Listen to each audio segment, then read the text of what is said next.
Hai, Assalamualaikum warahmatullahi wabarakatuh. Edisi apa yang akan kita bahas malam hari ini?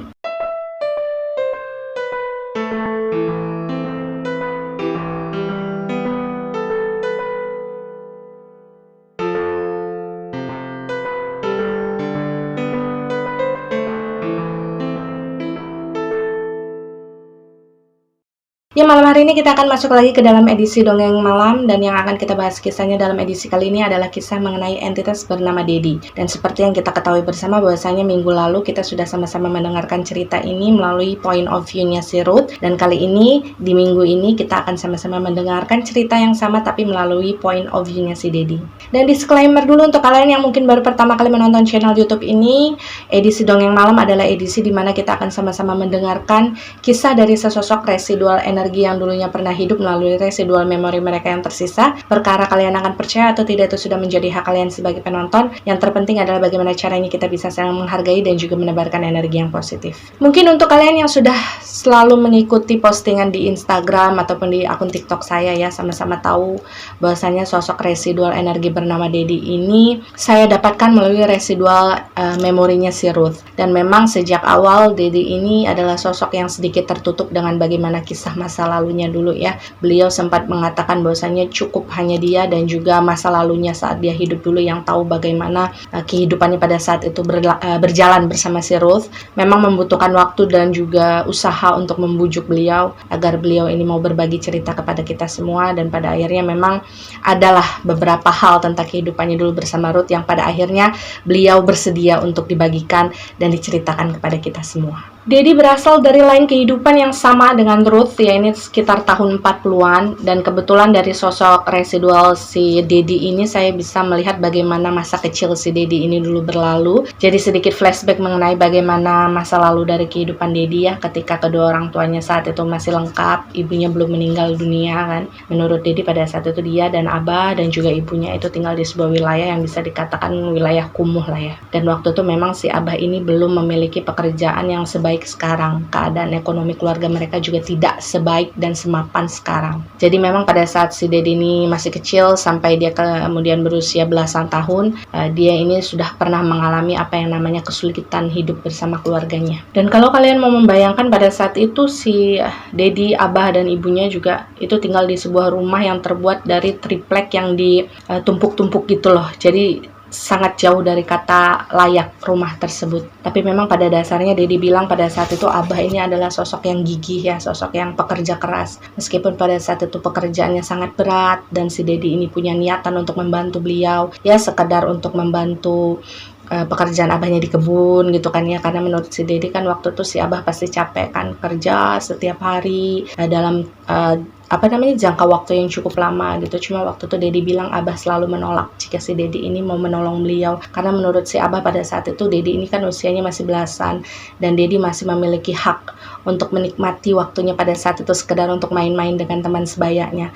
Si abah ini tidak mengizinkan si Dedi ini untuk terlalu memikirkan beban keluarga lah pada saat itu. Kemudian beberapa di antara kalian yang sempat mendengarkan cerita di versinya Ruth ya pasti sudah tahu apa penyebab ibunda dari si Dedi ini kemudian meninggal dunia. Dan di sini ada sedikit residual memori tentang kejadian tersebut yang tertinggal dalam energinya si Dedi. Dan di sini kita akan sama-sama mendengarkan bagaimana cerita tersebut secara detail. Jadi kalau menurut Dedi pada saat itu di hari dimana ibunya meninggal dunia, si Dedi ini bersama teman-temannya main kelereng di sebuah lapangan yang terbuat dari tanah merah gitu ya, yang letaknya memang ada di tengah-tengah kampung di mana mereka ini tinggal. Dan ketika si Dedi ini sedang bermain kelereng bersama teman-temannya gitu ya, itu mereka lagi asyik-asyik main, tiba-tiba saja terdengar suara letusan senjata pada saat itu dari berbagai arah.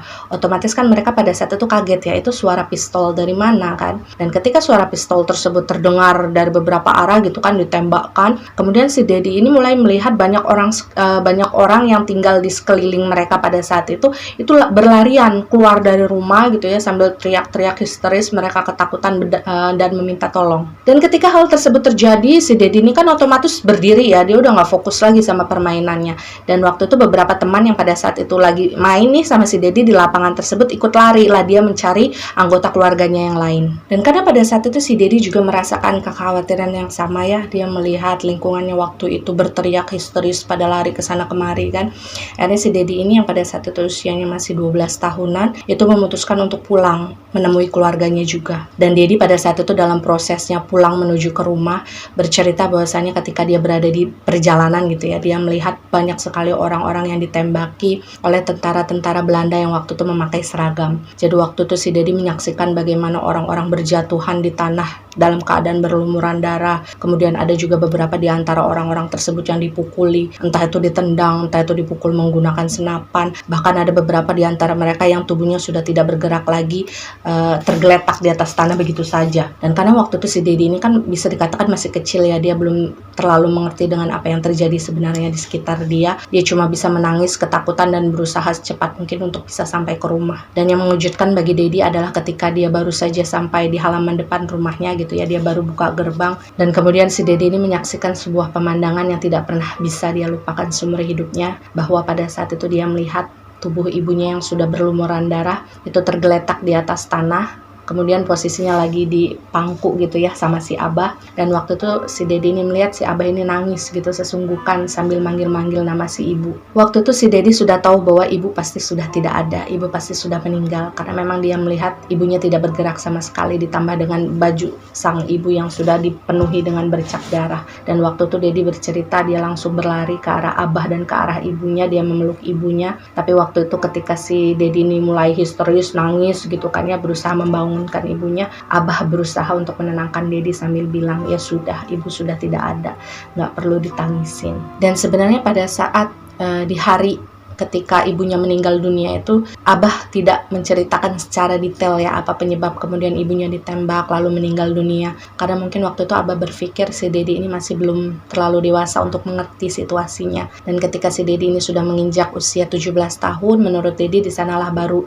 Abah ini menceritakan secara detail bahwasanya pada saat itu terjadi perebutan wilayah di kampung tempat mereka tinggal antara tentara Belanda yang pada saat itu ingin menguasai kampung tersebut gitu ya, untuk masuk ke dalam peta kekuasaan mereka dengan pemimpin lokal yang ada di tempat tersebut. Dan ternyata pemimpin lokal yang ada di tempat tersebut itu kalah. Dan mau tidak mau waktu itu seluruh warga lokal yang tinggal di tempat tersebut itu diusir tanpa diperbolehkan membawa barang apapun milik mereka, apalagi diberikan kompensasi gitu, itu sama sekali nggak ada. Kemudian itulah yang membuat warga lokal yang tinggal di tempat tersebut merasa marah karena mereka merasa hak mereka tidak diberikan kan. Mereka berusaha melawan, tapi waktu itu karena memang tentara Belanda ini memiliki persenjataan yang jauh lebih lengkap dengan warga lokal kan, pada akhirnya para tentara Belanda ini menembaklah secara acak ke segala arah gitu ya.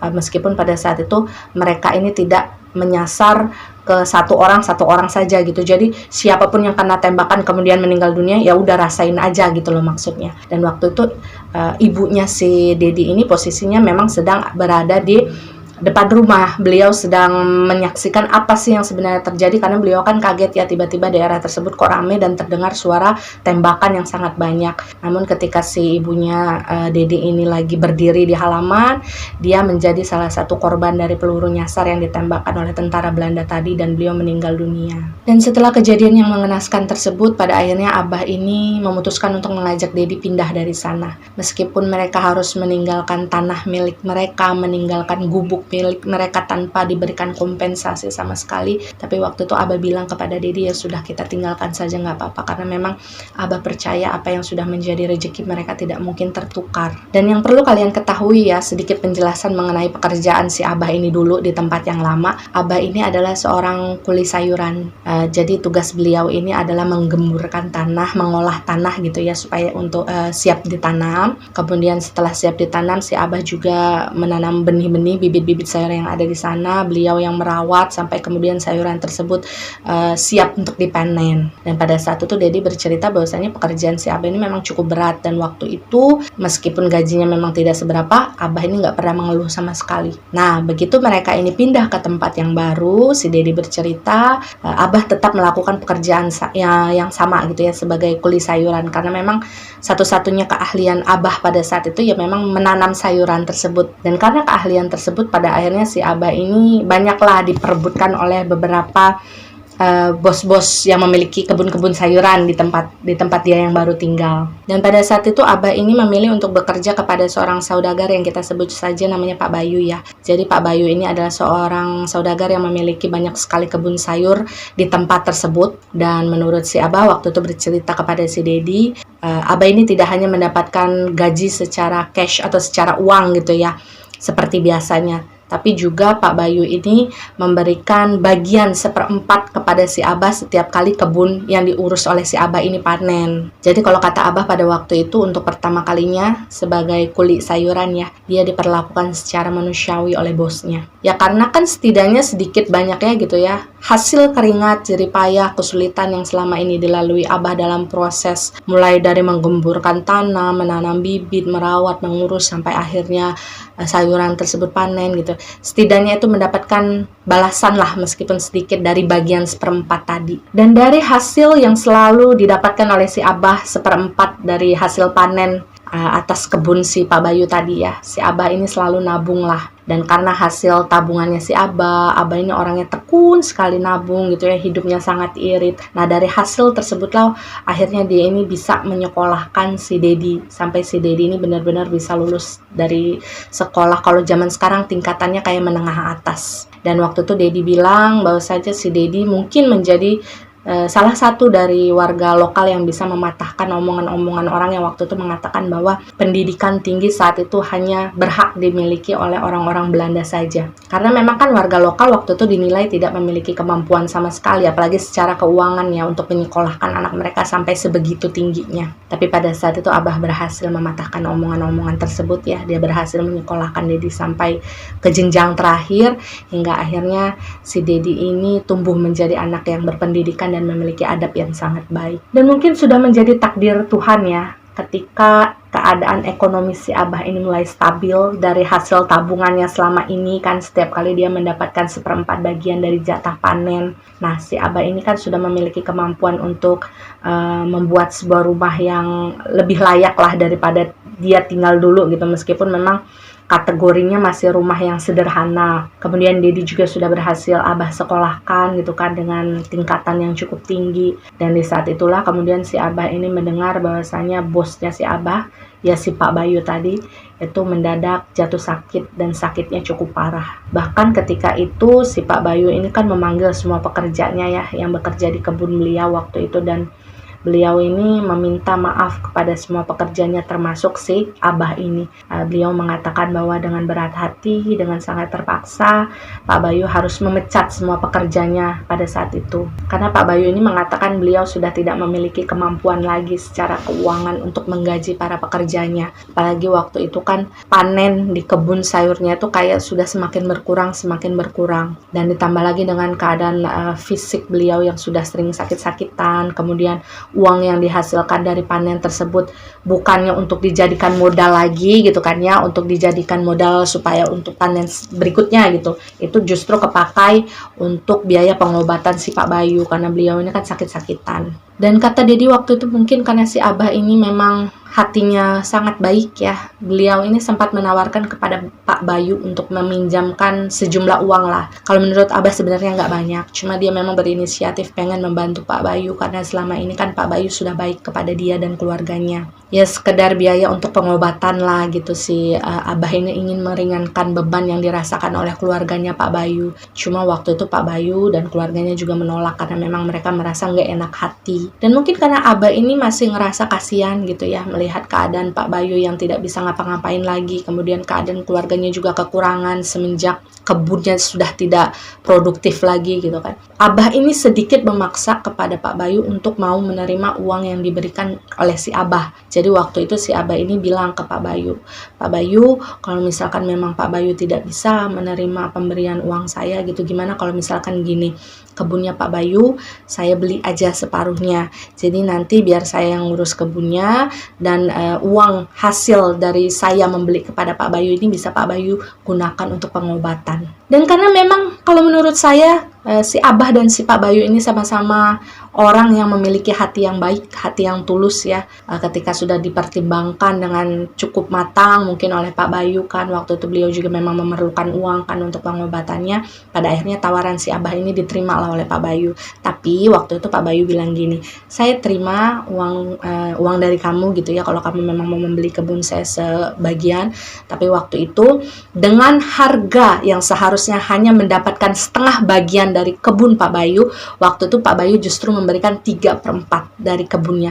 Jadi dilebihkan, bagian si Abah itu dilebihkan 1/4 oleh Pak Bayu. Alasan Pak Bayu pada saat itu adalah karena memang dia kan sudah tidak memiliki pekerja lagi ya. Jadi kalau misalkan dia memiliki kebun yang terlalu luas, khawatirnya justru nanti akan terlantar karena nggak ada yang ngurusin. Nah kalau misalkan dia hanya memiliki 1/4 saja bagian kebun gitu, setidaknya dia masih bisa menyuruh anaknya lah untuk mengurus kebun tersebut. Dan menurut Pak Bayu, asalkan hasil kebun tersebut bisa untuk menutupi biaya makan mereka sehari-hari, itu sudah cukup bagi dia. Dan dari sanalah kemudian proses dari kenaikan taraf ekonomi si Abah dan si Dedi ini mulai ya. Jadi waktu itu Dedi bercerita, Abah ini kan orangnya terkenal baik ya. Jadi bisa dikatakan di kampung tersebut Abah ini udah dikenal dengan kebaikannya. Jadi ketika kemudian orang-orang di sana tahu, oh ternyata sekarang kebunnya Pak Bayu sudah dibeli oleh si Abah gitu. Jadi banyaklah orang-orang yang kemudian melamar kerja kepada si Abah untuk menjadi kuli di kebun sayur tersebut. Dan Dedi juga masih merasa takjub sebenarnya dengan bagaimana cara Tuhan membukakan jalan rezeki yang begitu lancar kepada Abah. Karena kalau menurut si Dedi, si Abah ini kayak benar-benar dimudahkan aja gitu segala sesuatunya. Hingga pada akhirnya bertahun-tahun berlalu tanpa terasa, Abah berubah menjadi salah satu orang yang cukup terpandang, cukup berada di kampung tersebut yang dikenal memiliki banyak sekali kebun sayur. Dan di tengah-tengah perasaan Dedi yang merasa takjub dengan bagaimana cara Tuhan membukakan jalan rezekinya kepada Abah dan juga kepada dirinya gitu ya. Pada saat itu Abah mengatakan bahwasanya Dedi tidak boleh mencintai seseorang manusia melebihi cinta Dedi kepada Tuhan yang Maha Esa. Dan pesan inilah yang kemudian nantinya nih akan ada kaitannya dengan cerita dari Dedi dan Ruth melalui point of view-nya si Dedi. Kemudian sedikit bergeser dari cerita bagaimana proses kehidupannya si Abah dan Dedi yang mereka jalani ketika si Dedi ini mulai dari kecil sampai kemudian mereka mulai merambah menjadi keluarga yang cukup sukses di kampung mereka ya. Saya sempat bertanya kepada si Dedi pada saat itu, Dedi dalam proses tersebut gitu ya, pernah nggak merasa jatuh cinta atau jatuh hati kepada seorang wanita? Karena menurut saya si Dedi ini sangat tampan. Sebagai warga lokal menurut saya Dedi ini memiliki serpihan-serpihan bule sebenarnya. Meskipun kalau dilihat ini si Abah ini benar-benar orang lokal gitu ya, Sunda. Sementara sang ibu ini juga lokal gitu. Cuma waktu itu kalau dari penampilan si Dedi ini memiliki hidung yang bangir, hidung mancung gitu ya, kayak ala-ala bule gitu, dan tubuhnya tinggi. Jadi ya waktu itu saya penasaran aja gitu menanyakan sebelumnya si Dedi ini pernah enggak punya pacar atau ya sekedar naksir lah sama temen di sekolah. Dan pada saat itu si Dedi sambil malu-malu dia mengangguk ya, dia menjawab, ya saya pernah naksir dengan seorang anak perempuan waktu itu ketika dia masih sekolah ya. Dedi bercerita bahwasanya gadis yang disukai oleh si Dedi itu anak seorang kepala desa. Cuma meskipun memang si Dedi ini menyimpan rasa suka kepada gadis tersebut, Dedi ini nggak pernah ngomong. Jadi ya kayak memendam sendiri aja gitu perasaannya. Dan ketika ditanya kok Dedi bisa suka sama dia gitu kan, Dedi bilang karena anak perempuan tersebut itu memiliki wajah yang mirip dengan ibu. Dan ketika saya bertanya kepada Dedi pada saat itu, kenapa kamu nggak mengungkapkan saja perasaan kamu kepada anak perempuan tersebut gitu kan? Waktu itu Dedi menjawab, ya enggak, saya minder aja. Karena menurutnya pada saat itu kan anak perempuan yang dia taksir itu kan adalah anak seorang kepala desa gitu ya. Sementara Dedi ini hanya anak tukang sayur kalau bahasanya si Dedi. Jadi si Dedi ini kayak sadar diri lah. Padahal sebenarnya kalau menurut saya ya, pada saat itu posisi ekonomi keluarga Dedi utamanya si Abah gitu ya, itu sudah di atas rata-rata. Dan mungkin alasan si Dedi mengatakan hal tersebut itu karena si Dedi ini memang benar-benar sosok yang sangat rendah hati. Jadi meskipun pada saat itu dia sebenarnya berada dalam posisi keluarga yang memiliki keadaan finansial yang sudah cukup kuat ya, tapi dia masih merasa semua itu biasa aja. Dan sampai di sini saya akan men-skip beberapa momen yang menurut saya tidak terlalu penting dan tidak memiliki hubungan atau kaitan dengan cerita mengenai Dedi dan Ruth ya. Dan kita akan sampai pada momen ketika si Dedi ini sudah menginjak usia sekitar 19-20 tahun. Dan jujur saya cukup merasa terkejut ketika melihat perubahan Dedi secara fisik. Kalau bahasa anak sekarang, si Dedi ini semakin glow up lah. Jadi misalkan dari penampilannya, dari cara berpakaiannya gitu. Si Dedi ini kayak benar-benar bisa merawat dirinya sendiri. Dan dari setiap residual memorinya si Dedi, terlihat sekali sepertinya si Dedi ini memang menyukai warna hitam ya, karena kebanyakan setiap harinya tuh dia menggunakan pakaian yang berwarna-warna gelap, utamanya warna hitam. Jadi kayak dia hanya berganti model baju aja, tapi warnanya tetap hitam. Dan disinilah momen pertama kali ketika si Abah kemudian menceritakan pada saat itu kepada si Dedi bahwa ada salah satu kenalan baiknya si Abah gitu ya, itu mau main ke rumahnya si Abah. Dan di sini kalian pasti sudah tahu ya siapa kenalan baik yang dimaksud oleh si Abah. Jadi waktu itu situasinya si Dedi ini yang baru pulang dari kebun gitu ya, sama beberapa pekerja lainnya gitu. Dia turun dari pick up model jadul zaman dulu lah, warnanya coklat tua gitu. Jadi waktu itu dia turun dari mobil tersebut, kemudian dia jalan kan masuk ke rumahnya. Waktu itu dia melihat ada sosok si Abah lagi nungguin dia duduk di teras depan. Dan ketika si Dedi ini kemudian sudah selesai berganti pakaian gitu, si Abah kemudian mengajak si Dedi ini ngobrol sebentar. Dan di sanalah akhirnya si Abah ini mengatakan bahwa besok kamu jangan kemana-mana ya, supaya bisa berkenalan dengan temannya Abah. Cuma sayangnya waktu itu kalau menurut si Dedi, dia sudah terlanjur ada janji nih dengan beberapa temannya untuk menginap. Dan mau nggak mau ya Dedi nggak bisa melanggar janji tersebut kan, karena dia udah membuat janji tersebut lebih dahulu sebelum tahu Abah bakal ada tamu. Dan ya begitulah, ketika si Ruth datang pertama kali ke rumah si Abah waktu itu ya, si Ruth ini memang belum sempat ketemu sama si Dedi karena si Dedi kan nginap di rumah temannya. Dan 3 hari kemudian ketika si Dedi ini sudah selesai menginap dari rumah temannya, Dedi kan pulang ke rumah. Dan waktu itu menurut dia ketika dia masuk ke dalam rumah, suasananya tuh sepi, nggak seperti biasanya gitu. Karena menurut Dedi biasanya si Abah kalau jam-jam segitu tuh biasanya dia lagi duduk di luar gitu, di teras depan. Dan dalam residual memorinya pada saat itu si Dedi ini memakai kemeja berkerah lengan pendek ya, sambil membawa sebuah ransel yang cukup besar di punggungnya. Dan ketika si Dedi ini melihat suasana rumahnya sepi pada saat itu, dia berpikir mungkin si Abah lagi ada di kebun kali, atau lagi ngumpul sama pekerja-pekerja lainnya di bagian depan rumah. Jadi si Dedi ini masuklah. Dan ketika masuk ke dalam ruang tengah, si Dedi ini dikagetkan dengan keberadaan seorang perempuan bule yang sedang duduk di salah satu sofa gitu yang ada di ruangan tersebut sambil membaca buku. Dan waktu itu mereka berdua ini kayak sama-sama saling melihat dan sama-sama saling kaget. Dan ketika ini si Dedi kemudian menceritakan bagaimana momen yang dia dapatkan ketika pertama kali bertemu dengan Ruth di ruangan tersebut ya. Dedi mengatakan bahwasanya pada saat itu Ruth sedang duduk di kursi tersebut memakai setelan berwarna ungu. Kemudian rambut Ruth yang panjang itu diikat menjadi satu, dicepol gitu ke atas ya. Dan si Ruth ini duduk sambil membaca sebuah buku berbahasa Belanda.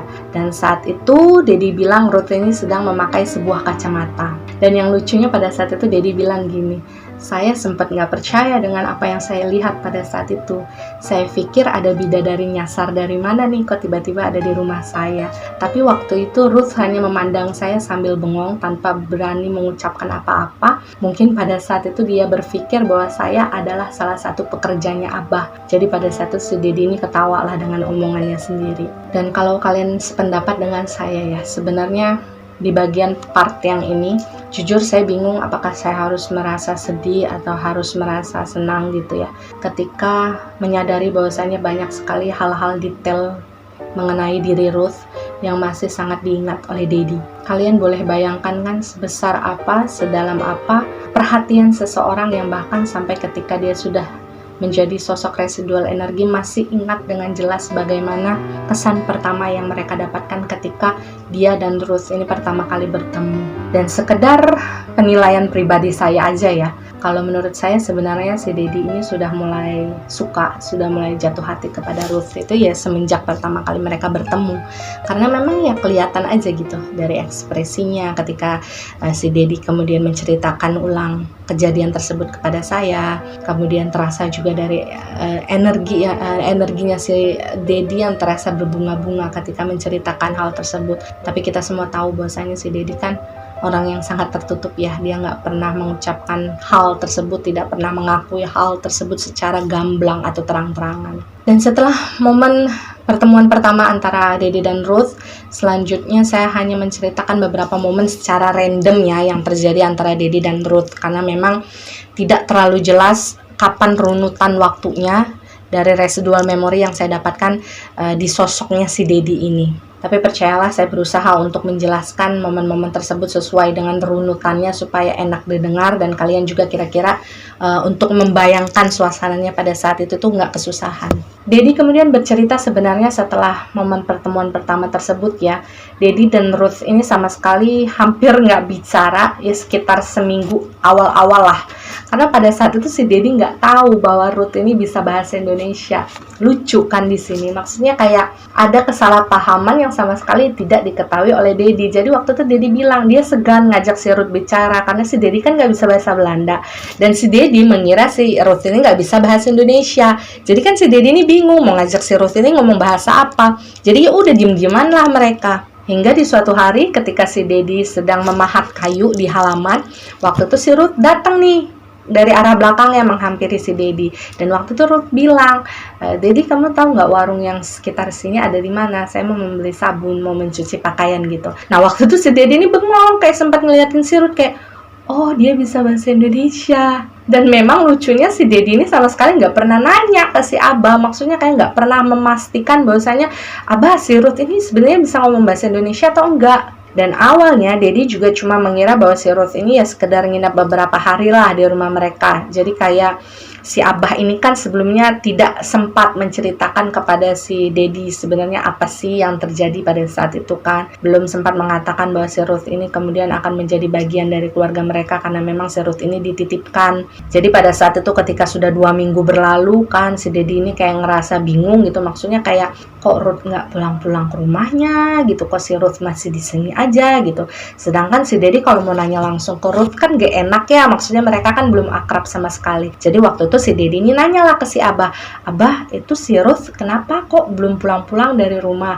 Nah pada saat itulah si Abah menjelaskan kepada si Dedi, ya si Ruth itu dititipkan oleh orang tuanya sementara di rumah kita karena memang keadaan dari orang-orang Belanda yang waktu itu ada atau tinggal di tempatnya si Ruth yang lama itu keadaannya sedang terancam oleh pertikaian yang sedang jadi di sana. Intinya lagi nggak kondusif lah. Jadi orang tuanya si Ruth pada saat itu memutuskan untuk menitipkan Ruth bersama Abah supaya bisa tinggal di sini sementara dalam waktu yang memang belum bisa ditentukan. Dan ketika si Dedi ini akhirnya tahu bahwasanya si Ruth akan dititipkan di rumah tersebut, otomatis kan Dedi berpikir bahwa oh ya sudah berarti Ruth akan tinggal lama nih di rumah ini. Jadi misalkan kalau di antara Dedi dan Ruth ini tidak terjalin komunikasi yang baik itu rasanya kan pasti nggak enak ya. Maksudnya mereka tinggal satu rumah tapi nggak ngobrol, nggak saling nggak saling nyapa, itu kan pasti rasanya akan canggung gitu. Nah itulah yang kemudian membuat si Dedi ini berusaha gitu untuk bisa mendekati si Ruth, mendekati dalam artian yang benar gitu ya. Maksudnya berusaha untuk mengakrabkan diri supaya si Ruth ini bisa jauh lebih mengenal dia dan mengenal orang-orang yang ada di sekitarnya. Waktu itu memang si Dedi bilang si Ruth awal-awal datang ke rumah itu cenderung menjadi seseorang yang tertutup gitu, dia kayak nggak mau ngobrol dengan orang lain. Dan sebenarnya si Dedi juga ya berusaha memaklumi aja lah karena memang kan kehidupan orang-orang Belanda ketika zaman itu pasti akan terasa sulit ya karena memang keberadaan mereka itu seperti tidak diinginkan oleh warga-warga lokal. Jadi waktu itu Dedi bilang dia hanya bisa berusaha untuk menunggu saja kapan waktunya si Ruth ini nantinya siap gitu kan untuk membuka diri, memberikan kesempatan kepada orang-orang yang ada di rumah tersebut untuk bisa menjadi untuk bisa menjadi orang yang dekat lah dengan si Ruth. Hingga akhirnya waktu yang ditunggu-tunggu oleh si Dedi itu tiba juga. Dedi juga nggak inget ya waktu itu setelah berapa lama berlalu gitu, hingga akhirnya si Ruth ini mau bersedia gitu ya bergabung untuk sarapan bareng dengan Abah dan juga Dedi di ruang makan, sarapan bareng, makan siang bareng, makan malam bareng gitu. Karena waktu itu kan setiap kali makan siang, makan malam ataupun sarapan itu kan selalu si Dedi yang masakan. Dedi juga sempat ketawa di sini ketika kami berkomunikasi. Dia bilang bahwa ya meskipun memang ada beberapa orang yang membantu kami di rumah, tapi Abah selalu meminta saya yang memasak karena Abah percaya masakan saya jauh lebih enak daripada masakan orang-orang yang ada di sana. Dan buat kalian yang juga sudah menyaksikan cerita ini melalui point of view-nya si Ruth, pasti tahu ya apa alasan si Abah ini hanya ingin memakan masakannya si Dedi. Buat kalian yang belum tahu, mungkin kalian bisa nonton dulu bagian ceritanya si Ruth supaya benar-benar bisa nyambung dengan ceritanya si Dedi. Dedi lalu sempat menceritakan tentang hobinya pada saat itu, karena memang benar seperti yang dikatakan Ruth ya, Dedi ini hobi sekali membuat perkakas rumah yang berbahan dasar kayu. Jadi si Dedi ini bisa membuat kursi, bisa membuat meja, bingkai foto, apapun itulah yang terbuat dari kayu. Dan kalau menurut Dedi pada saat itu, sebagian besar alat furniture yang ada di rumah mereka waktu itu adalah buatan si Dedi. Jadi kayak meja, kayak lemari, kayak rak buku gitu, kayak kursi halaman, itu yang bikin si Dedi. Dan ada juga beberapa hasil buatannya pada saat itu dibeli oleh orang lain. Jadi meskipun si Dedi ini tidak menjual secara umum gitu ya, jadi yang beli itu cuma kenalan-kenalan dia aja, dan dari sana si Dedi bilang dia bisa menabung. Dan asal kalian tahu, mobil pick up jadul yang berwarna coklat yang selalu muncul dalam residual memorinya Ruth maupun si Dedi, itu benar-benar mobilnya si Dedi yang dia beli dari hasil tabungannya sendiri, menjual perabotan-perabotan yang dia buat dari kayu. Jadi dia mendapatkan mobil tersebut bukan hasil pemberian dari Abah. Dan karena memang tidak terlalu banyak hal-hal yang bisa saya bahas bersama dengan si Dedi ya, karena ya kembali lagi Dedi adalah sosok yang cukup pendiam dan awalnya dia keberatan untuk dikulik masa lalunya gitu. Jadi saya mencoba untuk menanyakan ulang lagi nih tentang apa yang pernah diceritakan Ruth sebelumnya. Dan hal pertama yang pada saat itu saya tanyakan adalah hobinya si Dedi, yang pada saat itu kata Ruth sering membuat rumah-rumahan kecil dari kayu untuk burung-burung. Dan waktu itu si Dedi ketawa nih menanggapi hal tersebut, dan dia mengaku, iya benar, saya memang suka membuat rumah-rumahan kecil pada saat itu dari sisa-sisa kayu yang kemudian dia pasang di atas pohon, supaya misalkan kalau ada burung-burung yang ingin bertelur gitu ya, sedang mencari sarang gitu, bisa memanfaatkan rumah-rumahan tersebut untuk menempatkan telurnya. Jadi ketika telur tersebut nanti menetas, anak dari si burung itu kan nggak harus merasakan kepanasan ataupun kehujanan. Kemudian saya juga menanyakan mengenai ceritanya Ruth pada saat itu, bahwasanya si Dedi ini sering sekali memberikan makanan kepada kucing-kucing liar yang ada di sekitar rumahnya. Dedi juga kembali mengiyakan hal tersebut, dan dia juga menceritakan apa alasan dibalik dia melakukan semua hal tersebut ya. Dan kisahnya cukup sedih sebenarnya. Jadi waktu itu Dedi bilang ketika dia baru pindah di kampung itu, ketika dia melarikan diri bersama Abah kan dari kerusuhan yang pernah terjadi di tempat lama dia tinggal ketika ibunya meninggal dunia. Nah, si Dedi ini memiliki sepasang kucing ceritanya. Jadi ada jantan sama betina, dan kucing itu benar-benar dia adopsi dari jalanan. Dan waktu pun berlalu, bertahun-tahun si Dedi ini memelihara sepasang kucing tersebut. Dedi mengatakan bahwa ada satu ketika salah satu kucing peliharaannya yang berjenis kelamin betina pada saat itu jatuh sakit. Dan ketika si Dedi ini sudah berusaha untuk melakukan berbagai cara ya untuk menyembuhkan kucingnya yang betina pada saat itu, pada akhirnya sayangnya kucingnya yang betina itu harus meninggal. Dan tidak lama jaraknya dari kucing betinanya si Dedi yang meninggal tadi, kucing jantannya yang pada saat itu kan tinggal sendirian ya, itu ikut-ikutan sakit. Jadi nggak mau makan, muntah-muntah aja, lemes, nggak mau main lagi seperti biasanya. Dan tidak lama berselang kucing jantan tersebut juga ikut-ikutan meninggal. Jadi pada saat itu si Dedi ini kayak ngerasa dia ngerasa sedih sekaligus trauma juga untuk mau memelihara kucing lagi di rumahnya. Dan karena dia sudah beranjak dewasa, kesibukan dia juga sudah lumayan padat kan, dia ngebantuin abahnya, dia juga menjalankan pekerjaannya sendiri gitu. Dedi ini memutuskan untuk kayaknya saya nggak bisa deh memelihara kucing lagi di rumah, kasihan kalau nggak ada yang ngurusin gitu kan. Dan untuk mengobati hatinya yang rindu dengan sepasang kucingnya tadi yang sudah meninggal karena sakit kan, akhirnya si Dedi ini di waktu-waktu selangnya ketika dia pulang dari kebun gitu ya, dari pulang kerja, dia akan menyempatkan waktunya untuk sekedar merebus ikan, kemudian mencampurkannya dengan nasi dan membagikannya ke kucing-kucing liar yang ada di sekitar rumahnya dengan cara meletakkan nasi-nasi tersebut per porsi gitu ya di atas piring, itu masing-masing di sudut pagar depan rumahnya si Dedi. Jadi waktu itu si Dedi bilang dia ngerasa sangat senang kalau pada saat itu ada kucing yang menghampiri dia untuk memberikan makan gitu kan. Kemudian mempersilahkan si Dedi ini kayak mengelus kucing tersebut, menyayangi kucing tersebut tanpa harus memelihara kucing itu masuk ke dalam rumahnya. Karena itu Dedi terlalu sibuk. Dan ketika pertanyaan saya mulai mengarah kepada Ruth melalui kenangan kotak aksesoris yang pernah dibuatkan Dedi untuk Ruth ya. Pada saat itu kalau kalian pengen tahu, si Dedi ini sempat menolak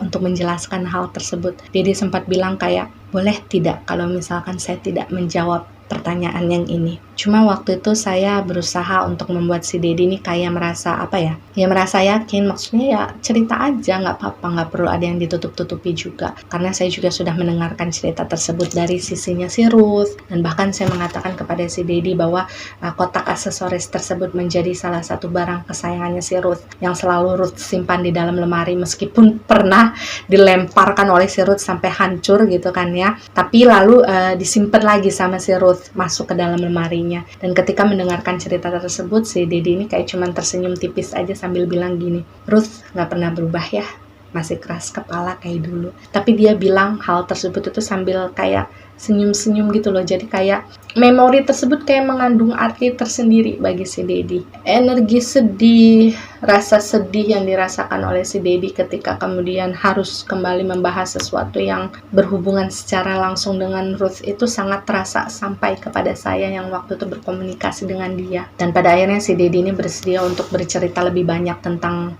apa yang pernah terjadi dalam kehidupannya dulu bersama Ruth. Dan untuk kotak aksesoris tersebut, Dedi ini mengatakan bahwasanya tujuan dia pada saat itu membuatkan kotak tersebut tidak bermaksud apa-apa. Dia hanya pengen membantu Ruth untuk bisa merapihkan aksesoris-aksesorisnya yang pada saat itu kan berantakan di meja, nggak ada tempat buat nyimpennya gitu kan. Dan waktu itu karena ngerasa kasihan sama Ruth, kan kamarnya berantakan, udah tuh aksesorisnya tercecer kemana-mana, akhirnya si Dedi ini berinisiatif membuatkan kotak tersebut.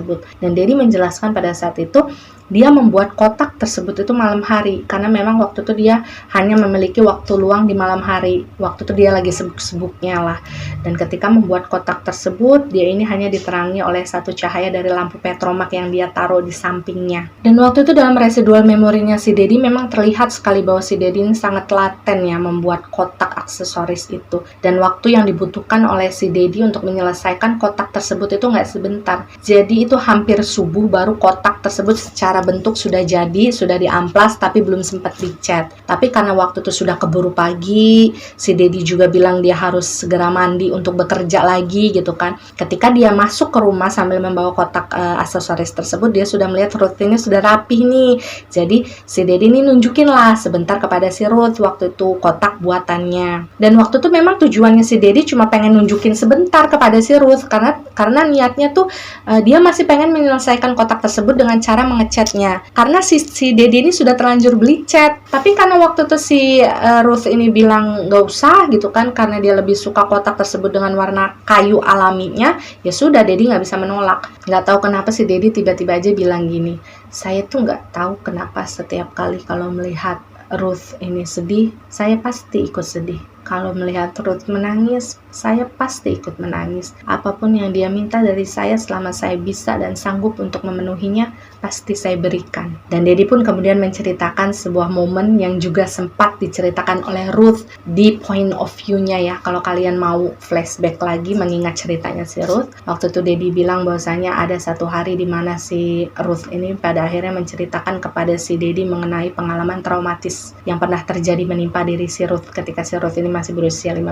tahun. Jadi pada saat itu kata Dedi si Ruth ini kan nangis sesenggukan gitu, karena ya wajar lah ya, namanya seorang perempuan di usia yang sangat muda sudah mengalami sebuah pelecehan yang pada akhirnya membuat dia merasa trauma gitu. Jadi waktu itu si Dedi dia tidak mau menghentikan Ruth ini menangis, karena menurut Dedi ya sudah biarkan saja Ruth ini melampiaskan perasaannya, meluapkan semua kesedihannya. Dan waktu itu Dedi bilang bahwasanya si Ruth ini sempat memberikan kesempatan kepada si Dedi untuk memeluk si Ruth. Dan pada saat itu si Dedi mengatakan bahwasanya Ruth ini sempat memberikan si Dedi ini sebuah kesempatan untuk memeluk si Ruth gitu ya, untuk menenangkan si Ruth supaya si Ruth ini bisa berhenti gitu nangisnya. Dan waktu itu si Dedi hanya terfikirkan bagaimana nih caranya kira-kira si Ruth ini supaya bisa berhenti menangis, tanpa terkesan si Dedi ini kayak memaksa si Ruth ini untuk segera menyelesaikan kesedihannya pada saat itu. Dan pada saat itu akhirnya si Dedi ini melakukan sesuatu yang sebenarnya menurut Dedi itu cukup konyol ya. Jadi Dedi ini menyanyikan sebuah lagu, katakanlah seperti nyanyi lagu Nina Bobo lah, tapi dalam versi bahasa Belanda. Dan waktu itu karena si Dedi juga tahu dia nggak pernah bisa bahasa Belanda dan pelafalannya juga asal-asalan, dia hanya pernah mendengarkan lagu tersebut dari radio lama gitu kan, yang kebetulan memutarkan lagu tersebut. Jadi si Dedi menyanyikan lagu tersebut secara asal-asalan di hadapannya si Ruth ketika dia masih memeluk si Ruth gitu kan. Nah si Ruth pada saat itu beneran nih berhenti nangisnya, kemudian dia tertawa sambil mukulin si Dedi sambil bilang, kamu salah nyanyinya, kamu salah, itu salah semua. Kemudian saya juga sempat bertanya kepada si Dedi dari semua momen yang pernah terjadi di antara dia dan Ruth gitu ketika mereka dulu hidup, kenangan apa yang paling tidak bisa Dedi lupakan dan terasa paling indah di antara semuanya gitu. Kemudian si Dedi ini menjawab, momen tersebut adalah momen ketika si Dedi ini berhasil memberikan sebuah biola kepada si Ruth di hari ulang tahunnya si Ruth. Kenapa demikian? Karena kalau menurut si Dedi, perjuangannya pada saat itu untuk mendapatkan sebuah biola yang dia jadikan kado buat si Ruth, itu perjuangannya sangat luar biasa. Karena menurut Dedi, untuk mendapatkan biola di zaman itu bukan hanya dibutuhkan uang, tapi juga dibutuhkan koneksi. Si Dedi mengatakan bahwa di zaman tersebut orang-orang lokal seperti dia itu dianggap orang-orang kalangan bawah, tidak peduli sekaya apapun kamu lah gitu, sebanyak apapun duit kamu, kalau kamu orang lokal ya kamu nggak punya akses yang bagus untuk bisa membeli barang-barang mewah seperti biola tadi. Jadi waktu itu di zaman tersebut ya, kalau menurut si Dedi, biola itu masih masuk dalam golongan barang-barang mewah yang hanya bisa dimiliki oleh golongan-golongan tertentu saja. Dan waktu itu karena si Dedi ini memiliki banyak teman gitu ya, karena dia juga kan sekolah cukup lama, otomatis kan temannya juga banyak, dan waktu itu dia memiliki beberapa teman yang berkeluarga negaraan Belanda, dan dari mereka lah pada akhirnya si Dedi ini berhasil dibantu untuk masuk ke dalam sebuah koneksi yang bisa membuat si Dedi ini membeli sebuah biola dari mereka. Jadi waktu itu prosesnya si Dedi ini menitipkan sejumlah uang kepada temannya yang berwarga negara Belanda tadi, nitip gitu ya untuk beliin sebuah biola, dan ketika biola tersebut sudah berhasil dibeli gitu ya, barulah diberikan kepada si Dedi. Dan ketika saya menyadari bahwasanya ekspresi wajah Dedi itu sangat ceria ya ketika menceritakan momen yang dia anggap paling indah yang pernah terjadi di antara dia dan Ruth tadi, saya iseng aja bertanya waktu itu kepada Dedi, waktu kamu dan juga Ruth berpelukan di saat itu, kamu ngerasa seneng ya? Kata saya seperti itu. Dan saat itu kalau kalian pengen tahu ya, si Dedi kelihatan benar-benar salah tingkah. Apalagi ketika saya tambahkan waktu itu dengan kalimat, soalnya Ruth juga bilang ketika dia memeluk kamu pada saat itu untuk pertama kalinya, dia juga merasa sangat bahagia. Dan guys, di sini saya ingin kalian tahu, saya ingin kalian juga ikut membayangkan, syukur-syukur kalau kalian bisa ikut merasakannya melalui cerita ini, bahwasanya energi yang dimiliki oleh si Dedi untuk Ruth itu sangat tulus, sangat tulus.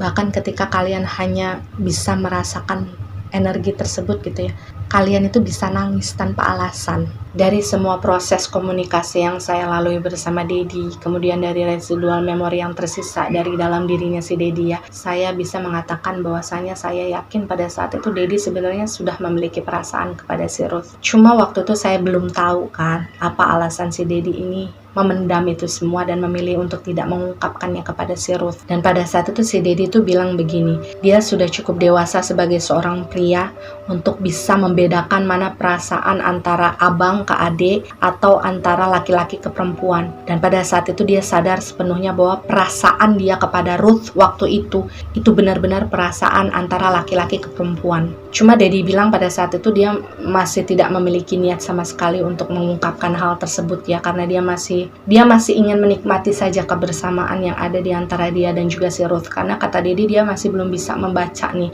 apa yang akan terjadi ke depannya di antara mereka berdua. Jadi Dedi pada saat itu bilang bahwasanya ketika dia sudah berani untuk mengawali sebuah perasaan, maka dia juga sudah memiliki cara lain untuk mengakhiri sebuah perasaan. Jadi pada saat itu Dedi memang nothing tulus aja gitu. Dia menikmati segalanya, kebersamaan dia bersama si Ruth, momen-momen di mana dia berbunga-bunga, momen-momen di mana dia deg-degan setiap kali bertemu dengan Ruth tanpa memiliki niatan sama sekali untuk mengharapkan balasan perasaan apapun dari Ruth kepada dia.